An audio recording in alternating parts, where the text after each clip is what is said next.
Las referencias en C++ son uno de los temas más sencillos de explicar, porque son simplemente alias a un objeto ya existente. De modo que una vez que hayamos definido una referencia, podemos usarla para llevar a cabo cualquier tipo de operación sobre el objeto referenciado. Exactamente igual que si usáramos su identificador. Sería algo así como un objeto que tiene dos nombres. Porque lo que hacemos con una referencia es crear un segundo identificador para un mismo objeto, que es exactamente lo que significa un alias. Si decimos Scarface, nos referimos a la misma persona que si decimos Al Capone.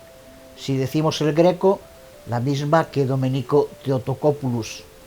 O León Trotsky, que era el alias de Lev Broste.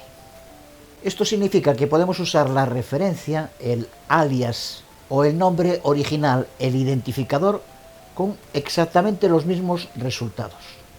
Es algo que puede parecer poco útil o innecesario, pero la realidad es que el uso de referencias es muy común en C++.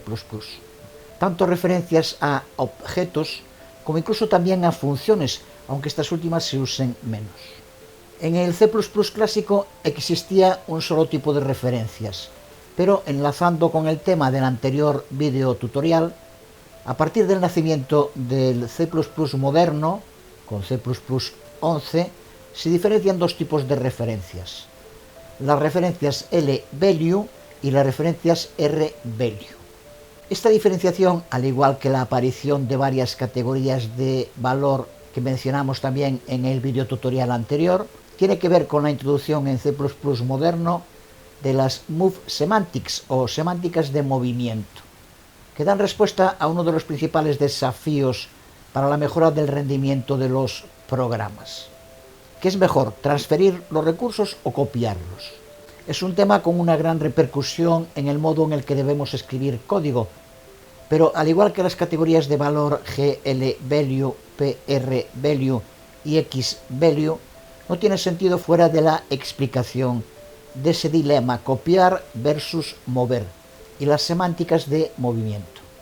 Si quieres profundizar en el tema, puede ser de gran ayuda este artículo, que es nada menos que de 2002, pero es la elaboración original de la propuesta que explica muy en detalle los distintos porqué que hacían imprescindible añadir a C++ una semántica de movimiento, y que se han convertido con el tiempo en un documento de referencia al que acudir cuando se quieren aclarar dudas sobre este tema.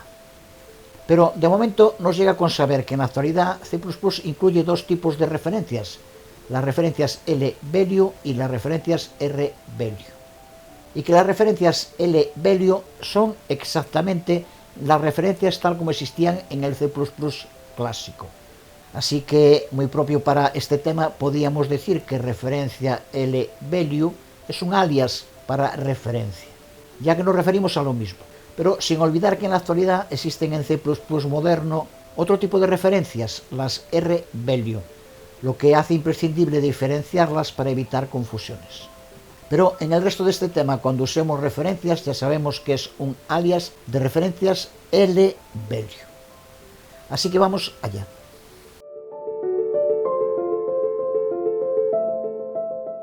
Para declarar un tipo de referencia usamos un ampersand en su declaración, que tiene que estar situado entre el tipo y el identificador.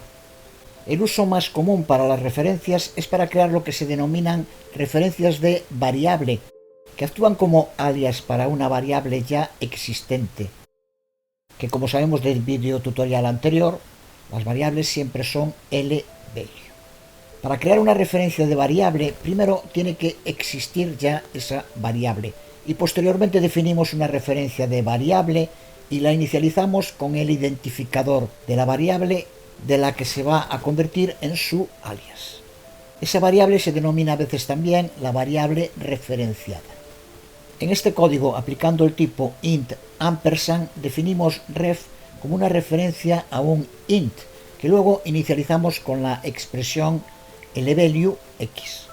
A partir de entonces, ref y x pueden usarse como si fueran lo mismo.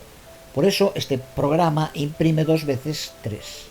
Recuerda también que desde la perspectiva del compilador le da exactamente igual que coloquemos el ampersand pegado al tipo, pegado al identificador o separado de ambos.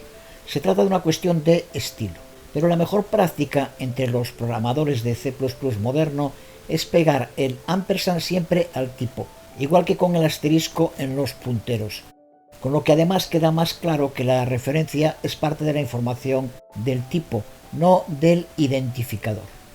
Además, una de las razones por las que adelantamos la introducción a los punteros, ahora ya debemos tener claro que aquí el ampersand no tiene absolutamente nada que ver con el operador de dirección.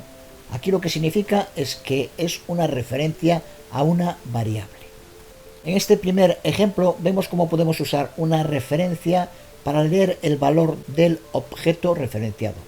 Pero desde luego también podemos modificar el valor de ese objeto con la referencia. Es lo que vemos en este otro código en el que usemos X o usemos ref, la repercusión sobre el objeto va a ser siempre la misma. Debemos señalar también que, al igual que ocurre con las constantes, todas las referencias deben inicializarse siempre. Al inicializar una referencia con un objeto, o ya dijimos que también puede ser con una función, decimos que esa referencia está vinculada a ese objeto o función. Y el proceso de creación de esa vinculación se denomina vinculación de referencia. El valor al que se vincula una referencia tiene que ser un valor L-value y modificable. Así ocurría con todas las referencias en el C++ clásico y ahora en C++ moderno. Este es el comportamiento de las referencias L-value. Lo vemos en este ejemplo. Estas referencias no se pueden vincular a tipos que no sean modificables. La razón está clara. La referencia no podría modificar nunca valores que son constantes.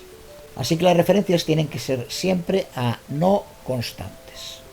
Y en la mayoría de los casos el tipo de referencia debe coincidir con el tipo del referido, aunque existe alguna excepción que veremos cuando tratemos el tema de las herencias. Pero como vemos en este ejemplo, si no coincide el tipo de la referencia con el tipo del referido, tendremos un error.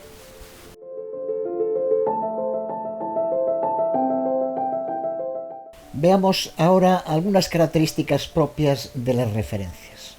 La primera es que una referencia, una vez inicializada, y recuerda que tienen que inicializarse siempre cuando son definidas, no se puede recolocar, lo que significa que no se puede cambiar para que referencie a otro objeto. Es algo que debemos tener muy presente, porque aparentemente el cambio se produce sin lanzar error, pero los resultados son muy diferentes de los esperados. Lo vemos en este ejemplo, en el que ref es una referencia totalmente válida a X. Pero si intentamos cambiar el objeto al que referencia de este modo, ref igual a y, no tendremos ningún tipo de error porque la expresión es totalmente correcta. Pero lo que hacemos no es que ref pase a referenciar a y, sino que modificamos el valor almacenado por X. Para entenderlo, recuerda lo que dijimos al principio de que crear una referencia es como darle otro nombre a un objeto. Si aquí en lugar de ref igual a y hiciéramos x igual a y, entenderíamos perfectamente que lo que estamos haciendo es asignando a x el valor que tenga y. Pues con ref hacemos exactamente lo mismo, no creamos ninguna vinculación de ref con y, sino que asignamos el valor de y a su objeto referenciado, que es x. Por eso, al imprimirlo, aparece ahora x con el valor de y. En cuanto al alcance y duración, las referencias siguen las mismas reglas que las variables normales. En este ejemplo, la variable x y la referencia ref están definidas dentro de main, así que su alcance y duración son durante toda la ejecución del programa. Pero la vida útil de una referencia y la de una variable referenciada son totalmente independientes entre sí, con una excepción que veremos en el próximo vídeo tutorial.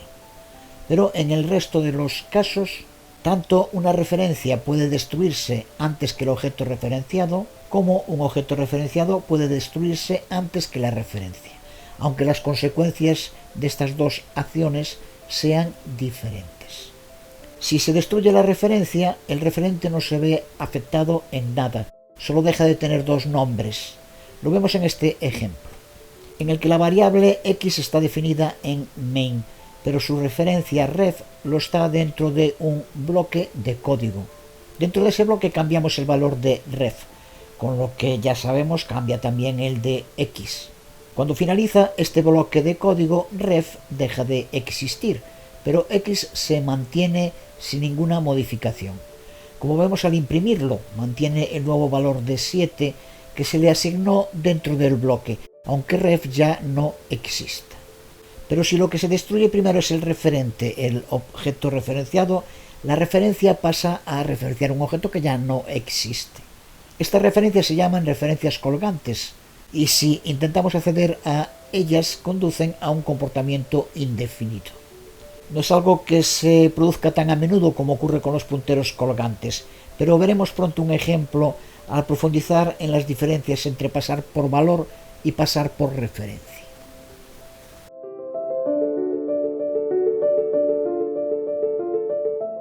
De las características a veces sorprendentes de las referencias, destaca especialmente que las referencias no son objetos en C++. No es imprescindible para que exista una referencia que tenga un almacenamiento propio, que ocupe un espacio en memoria. Si es posible, el compilador optimizará las referencias reemplazando todas las apariciones de una referencia con su referente. Esto no es posible siempre y en algunos casos las referencias sí pueden necesitar almacenamiento, pero no todas, y no es obligatorio para su existencia. Por eso utilizar el término variable referencia no es muy apropiado, porque ya sabemos que las variables siempre son objetos con un nombre, y las referencias tienen un nombre pero no son objetos. El que no sean objetos tiene otras consecuencias, ya que no pueden usarse en lugares donde sea obligatorio un objeto. Por ejemplo, no podemos crear una referencia a una referencia, porque ya sabemos que las referencias L-value tienen que referenciar siempre objetos identificables, no solo por un nombre, sino también por una localización propia en memoria que las referencias pueden no tener. De todos modos, sí existen casos en los que puede que necesitemos referencias que sean objetos e incluso referencias que puedan recolocarse. Para esas situaciones existe std reference wrapper, que veremos cuando hablemos de las agregaciones.